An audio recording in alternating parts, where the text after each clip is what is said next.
আমার কাছে তো পাসপোর্টও নেই, জাতীয়তা শংসাপত্র নেই, সিটিজেনশিপ কার্ডও নেই, রেজিস্ট্রেশন সার্টিফিকেটও নেই। যে সমস্ত সার্টিফিকেটের কথা বলছো বেশিরভাগ সার্টিফিকেটই তো আমার কাছে নেই। তাহলে কিভাবে প্রমাণ করবো যে আমি ভারতীয় নাগরিক? এমনিতেই আবার আগস্ট মাসের 1 তারিখ থেকে নাকি ভোটার ভেরিফিকেশন শুরু হয়ে যাবে। আর যদি ভোটার ভেরিফিকেশন শুরু হয়ে যায় আমার নামটা তো লিস্ট থেকে বাতিল হয়ে যাবে। কি মহা বিপদে পড়েছি। তার উপরে আবার এমনিতেই শোনা যাচ্ছে যে এই ভোটার ভেরিফিকেশনে নাকি আধার কার্ড, প্যান কার্ড, রেশন কার্ডের মতো ডকুমেন্টগুলোকে গ্রহণযোগ্য বলে মনে করা হচ্ছে না। এগুলো নাকি ভারতীয় নাগরিকত্বের পরিচয়পত্র নয়। তাহলে কোনগুলো দেবো বলুন তো? মহা বিপদ না কি? এই সমস্ত চিন্তা আপনাদেরও মাথায় আসছে না যে বর্তমানে এই সমস্ত যে 4টে গুরুত্বপূর্ণ ডকুমেন্টের কথা বলা হয়েছে যেগুলো ভোটার ভেরিফিকেশনে দিতে হবে তার বেশিরভাগই তো আমাদের কাছে নেই। তাহলে কোন সার্টিফিকেট দিলে আমি প্রমাণ করতে পারবো যে আমি ভারতীয় নাগরিক এবং আমার ভোটার ভেরিফিকেশনটা সম্পূর্ণ হবে, তাই না? আজকের ভিডিওতে আপনাদেরকে সেই সমস্ত প্রশ্নের উত্তর দিয়ে দেবো এবং এমন এমন ডকুমেন্টের বিষয়ে আপনাদেরকে জানাবো যে সমস্ত ডকুমেন্টের মধ্যে কোনো না কোনো একটা ডকুমেন্ট আপনাদের প্রত্যেকের কাছেই আছে। আর এই ডকুমেন্টগুলো যদি আপনি দেখাতে পারেন তাহলে আপনার ভোটার ভেরিফিকেশনটা কমপ্লিট হয়ে যাবে। আশা করি ইউটিউবে সর্বপ্রথম আপনারা এই ভিডিওটা দেখছেন, কারণ এই রকম বিস্তারিত ভিডিও আপনারা আর কোথাও দেখবেন না। চলুন ভিডিওটা একটু স্কিপ না করে পুরো দেখবেন, একটুও স্কিপ করবেন না। আর আপনি যদি আমাদের চ্যানেলে নতুন আছেন অবশ্যই চ্যানেলটিকে সাবস্ক্রাইব করে পাশে থাকবেন এই ধরনের গুরুত্বপূর্ণ ভিডিও সবার আগে পাওয়ার জন্য। আপনারা দেখছেন OECSD এর ইউটিউব চ্যানেল। তো চলুন বন্ধুরা, বর্তমানে আপনাদেরকে জানাই যে এই যে ভোটার ভেরিফিকেশান আগস্ট মাসের 1 তারিখ থেকে শুরু হয়ে যাবে। যদি আগস্ট মাস থেকে ভোটার ভেরিফিকেশান শুরু হয় সেক্ষেত্রে ভোটার ভেরিফিকেশানে কোন কোন ডকুমেন্ট আপনাদেরকে দেখাতে হবে। তো প্রথমত এমনিতেই আমরা প্রায় প্রত্যেকেই জেনে গেছি যে ভোটার ভেরিফিকেশনের জন্য মূলত 4টি গুরুত্বপূর্ণ ডকুমেন্টের প্রয়োজন হচ্ছে। যে সমস্ত ডকুমেন্টের মধ্যে প্রথমেই যে ডকুমেন্টের কথা বলা হয়েছে সেটি হলো বার্থ সার্টিফিকেট, অর্থাৎ জন্ম সার্টিফিকেট। তো এই জন্ম সার্টিফিকেট যদি আপনার কাছে থাকে সেক্ষেত্রে জন্ম সার্টিফিকেটে মোটামুটি আপনার জন্মের স্থান এবং তারিখটা কিন্তু লেখা থাকে। ফলে এই জন্ম সার্টিফিকেটটা মোটামুটি অর্ধেক প্রমাণ করে দেয় যে আপনি ভারতীয় নাগরিক, তবে পুরোপুরি কিন্তু প্রমাণ করে না। এর জন্য সাপোর্টিং ডকুমেন্ট লাগে।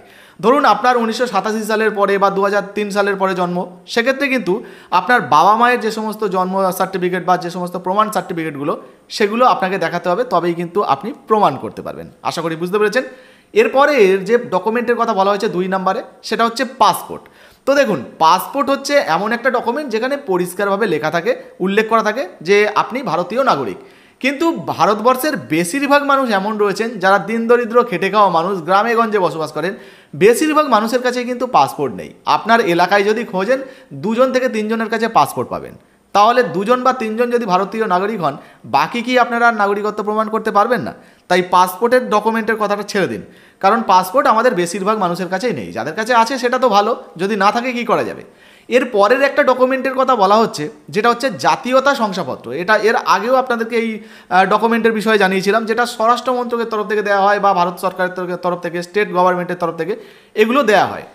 বিশেষ কিছু আপাতকালীন পরিস্থিতিতে এই সমস্ত ডকুমেন্টগুলো দেওয়া হয়, কিন্তু এই সমস্ত ডকুমেন্টগুলোও কিন্তু সবার কাছে থাকে না। তো এক্ষেত্রে এই 3 নম্বর ডকুমেন্টটাও আপনারা বাদ দিয়ে দিন। এরপরে রয়েছে সিটিজেনশিপ বা রেজিস্ট্রেশন সার্টিফিকেট। দেখুন, দেশভাগের পরে প্রচুর মানুষ রয়েছেন বা অনেক মানুষ এমনও রয়েছেন যারা বর্তমানে রিসেন্ট করে 2-10 বছর আগেও এসছেন, যারা কিন্তু ভারতের নাগরিকত্বের জন্য আবেদন করেছিলেন এবং নাগরিকত্ব ভারতের তরফ থেকে দেওয়া হয়েছে, কিছু মানুষকে দেওয়া হয়।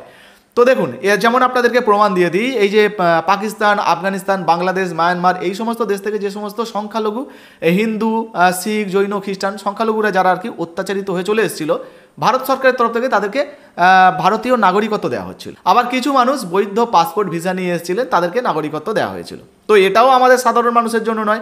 আমরা যেহেতু ভারতবাসী, তাই আমাদের কাছে এই যে বৈধ পাসপোর্ট বা ভিসা এগুলো থাকার কোনো প্রশ্নই ওঠে না। ফলে আমরা যে ভারতীয় সিটিজেনশিপ কার্ড সেটা কিন্তু শংসাপত্রটা পাবো না।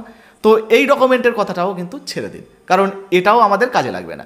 তাহলে সমস্ত কিছু যদি আমরা ছেড়ে দিই তাহলে কোন কোন ডকুমেন্টগুলো আমাদের কাজে আসবে বা কোন ডকুমেন্টগুলো আমাদেরকে দিতে হবে? তো এবারে গুরুত্বপূর্ণ আপডেট আপনাদেরকে দিচ্ছি। দেখুন, যদি আপনাদের কাছে এই সমস্ত ডকুমেন্টগুলো না থাকে, বিশেষ করে 1987 সালের পরে যদি আপনার জন্ম হয় বা 2003 সালের পরের ভোটার কার্ড হয়, 2002 সালের পরের ভোটার কার্ড হয়, সেক্ষেত্রে মূলত বেশ কয়েকটি গুরুত্বপূর্ণ ডকুমেন্ট রয়েছে যেগুলো আপনারা দেখাতে পারেন। যেমন এর মধ্যে একটা, যেটাকে আগেই বললাম যে নাগরিকত্ব যেটাকে বলছিলাম, বার্থ সার্টিফিকেট। তো এটা যদি আপনার থাকে সেটা কিন্তু কাজে দেবে।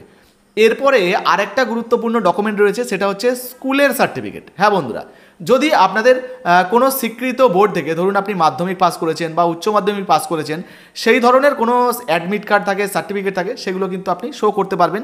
বা কোনো সরকারি স্কুল থেকে ধরুন আপনি 8 পাসও করেছেন, মোটামুটি স্কুল সার্টিফিকেট এগুলো গ্রহণযোগ্য হবে এমনটা কিন্তু জানা যাচ্ছে।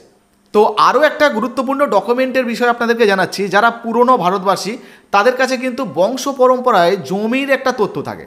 দেখবেন ল্যান্ডের যে কাগজপত্র আর কি, যেটাকে বলতে চাইছি এক কথায় জমির পর্চা।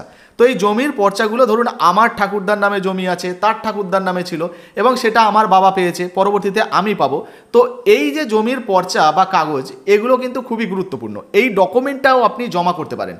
তো এবারে অন স্ক্রিনে আপনাদেরকে প্রমাণটা দিয়ে দিচ্ছি, একটু দেখে নিন। তারপর কোন কোন ডকুমেন্টগুলো আপনাদের অতিরিক্ত থাকলে কাজে লাগবে সেটাও দেখাবো। দেখুন এখানে যদি আপনারা দেখেন যে বিহারে যে ডকুমেন্ট ভেরিফিকেশন হয়েছিল, সেই সময় কিন্তু একটা ফর্ম বেরিয়েছিল, অনলাইনে এখনও রয়েছে, আপনারা চাইলে দেখে নিতে পারেন। আর ওই ফর্ম ফিল আপটাও কিন্তু আমরা দেখিয়েছিলাম। আর ওই ফর্মের নিচেই 11টি ডকুমেন্টের কথা উল্লেখ করা হয়েছিল, আপনারা জানেন। তার মধ্যেই একটা ডকুমেন্টের বিষয় এখানে বলা হয়েছে, দেখুন 11 নম্বরে, এনি ল্যান্ড বা house allotment certificate by government. তো বুঝতে পারছেন, এনি ল্যান্ড অর্থাৎ যে কোনো জমির তথ্য যদি আপনাদের কাছে থেকে থাকে সেটা কিন্তু আপনারা দিতে পারবেন। তো এবারে এখানে যদি আপনাদেরকে দেখাই, দেখতে পাচ্ছেন এনি ল্যান্ড হাউস অ্যালটমেন্ট, যদি রাজ্য বা কেন্দ্রীয় সরকারের তরফ থেকে কোনো ঘর আপনার নামে পাস হয় বা ঘরের কোনো অ্যালটমেন্টের সার্টিফিকেট বা প্রমাণপত্র আপনার কাছে থাকে, সেগুলো কিন্তু আপনারা দেখাতে পারবেন। এছাড়াও আরও একাধিক ডকুমেন্ট রয়েছে, দেখতে পাচ্ছেন any identity card, pension payment card, বা হ্যাঁ এলআইসিও যদি আপনার থাকে 1987 সালের আগে, বা ব্যাংক স্টেটমেন্ট, ব্যাংকের অ্যাকাউন্ট, এগুলো থাকলেও কিন্তু আপনারা প্রমাণ করতে পারবেন। এখানে যদি দেখেন, এখানে দেখুন এই যে 2 নাম্বার যে অপশানটা, any identity card certificate document issue by India government বা local authority, bank, post office বা এলআইসি। দেখতে পাচ্ছেন এখানে পরিষ্কারভাবে লেখা রয়েছে, একটু ভালোভাবে হাইলাইট করে দিই, এই যে এই জায়গাটা দেখুন এলআইসি। তো বুঝতে পারছেন, যদি এলআইসিও থাকে, দেখুন আপনারা টাকা জমিয়েও কিন্তু এখানে উপকার পাচ্ছেন, তাই না? দেখুন এখানে এলআইসিও যদি থাকে, তবে 1987 সালের আগের, 1/7/1987 সালের আগের হিসাবে যদি থাকে, সেগুলো দিয়ে কিন্তু আপনারা প্রমাণ করতে পারবেন। তো অর্থাৎ ভোটার ভেরিফিকেশনটা করতে পারবেন। এছাড়াও আরও অনেক ডকুমেন্ট রয়েছে, যেগুলো এখানে দিয়ে দিচ্ছি। আরও একটা গুরুত্বপূর্ণ ডকুমেন্ট রয়েছে, দেখুন OBC certificate, SC certificate, ST certificate বা যে কোনো কাস্ট সার্টিফিকেট যদি আপনার কাছে থাকে, সেটাও কিন্তু দিয়ে আপনি ভোটার ভেরিফিকেশনটা করতে পারবেন। কি খুশির খবর না? এতদিন পর্যন্ত আপনারা কিন্তু চিন্তায় ছিলেন যে এই সমস্ত ডকুমেন্ট, পাসপোর্ট বা এই পাসপোর্ট, ভিসা, সিটিজেনশিপ কার্ড, এগুলো আমরা কোথায় পাবো? তো দেখুন এই সমস্তগুলো লাগবে না। এছাড়াও অনেক ডকুমেন্ট রয়েছে যেগুলো আপনাদের প্রায় প্রত্যেকের বাড়িতেই রয়েছে, কোনো না কোনো একটা সার্টিফিকেট রয়েছে। এগুলো যদি থাকে, এগুলো দিয়েও কিন্তু আপনারা ভেরিফিকেশান করতে পারবেন। তবে হ্যাঁ, আপনাদেরকে জানিয়ে দিই, পশ্চিমবঙ্গে যখন ভোটার ভেরিফিকেশান শুরু হবে, তারও কিন্তু নতুন ফর্ম বা নতুন ডকুমেন্টের লিস্ট প্রকাশিত হবে। সেখানে হয়তো 2-1টা ডকুমেন্ট হেরফের হতে পারে, সবগুলো যে হবে এমনটা নয়, তবে বেশিরভাগ ডকুমেন্টের সঙ্গে মিল থাকবে, যেহেতু কেন্দ্রীয় সরকারের তরফ থেকে এগুলো করা হচ্ছে। তো যদি কোনো আপডেট আসে সেটাও কিন্তু আপনাদেরকে জানাবো। তবে এই মুহূর্তে আপনারা মোটামুটি একটু হলেও নিশ্চিন্ত হতে পেরেছেন আশা করি। আশা করি আপনাদের অনেক উপকার হয়েছে না? তো উপকার যদি হয়ে থাকে, তাহলে অবশ্যই ভিডিওটা বেশি বেশি করে হোয়াটসঅ্যাপে, ফেসবুকে শেয়ার করবেন, যাতে অন্যরাও জানতে পারে, তারাও উপকার পায়। ভিডিওটা ভালো লাগলে শেয়ার করে দেবেন। ধন্যবাদ।